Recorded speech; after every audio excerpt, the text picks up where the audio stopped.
ರಾಜ್ಯಾಧ್ಯಕ್ಷ ಸ್ಥಾನದಿಂದ ವಿಜಯೇಂದ್ರ ಬದಲಾವಣೆ ಹೇಳಿಕೆ. ಈಶ್ವರಪ್ಪ ಹೇಳಿಕೆಗೆ ಮಾಜಿ ಸಿಎಂ ಯಡಿಯೂರಪ್ಪ ಗರಂ ಆಗಿದ್ದಾರೆ. ಪುತ್ರನಿಗೆ ಟಿಕೆಟ್ ಸಿಗದೆ ಇದ್ದಿದ್ದಕ್ಕೆ ಏನೇನೋ ಮಾತಾಡಬಾರದು. ಈಶ್ವರಪ್ಪ ಬೇಜವಾಬ್ದಾರಿ ಹೇಳಿಕೆ ನೀಡುವುದು ಸರಿಯಲ್ಲ. ವಿಜಯೇಂದ್ರನಿಗೆ ರಾಜ್ಯಾಧ್ಯಕ್ಷ ಸ್ಥಾನ ಕೊಟ್ಟಿದ್ದು ವರಿಷ್ಠರು. ಸುಖ ಸುಮ್ಮನೆ ಆರೋಪ ಮಾಡೋದು ಸರಿಯಲ್ಲ ಅಂತ ಯಡಿಯೂರಪ್ಪ ಹೇಳಿಕೆ ಕೊಟ್ಟಿದ್ದಾರೆ.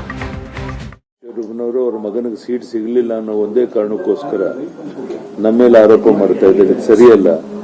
ಯಾವುದೇ ತೀರ್ಮಾನ ತಗೊಳ್ಳೋದಾದ್ರೂ ಚುನಾವಣಾ ಸಮಿತಿ ತಗೊಳ್ತಾರೆ. ಆ ತೀರ್ಮಾನ ಸರ್ವಸಮ್ಮತ ತೀರ್ಮಾನ ಆಗಿರುತ್ತೆ ಹೊರತು ಯಡಿಯೂರಪ್ಪ ವೈಯಕ್ತಿಕವಾಗಿ ಯಾವುದೇ ತೀರ್ಮಾನ ತಗೊಂಡಿಲ್ಲ. ಆದ್ರೆ ಅನಗತ್ಯವಾಗಿ ಅವರು ಯಡಿಯೂರಪ್ಪನವ್ರು ನನ್ನ ಮಗನಿಗೆ ಸೀಟ್ ಕೊಡಿಸಿಲ್ಲ ಈ ಮಾತನ್ನು ಹೇಳ್ತಾ ಇದ್ದಾರೆ.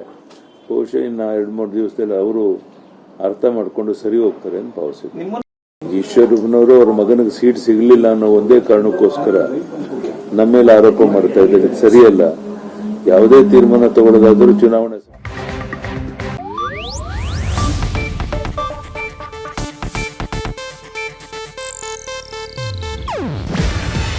ಇದು ಏಷ್ಯಾನೆಟ್ ನ್ಯೂಸ್ ನೆಟ್ವರ್ಕ್ ಪ್ರಸ್ತುತಿ.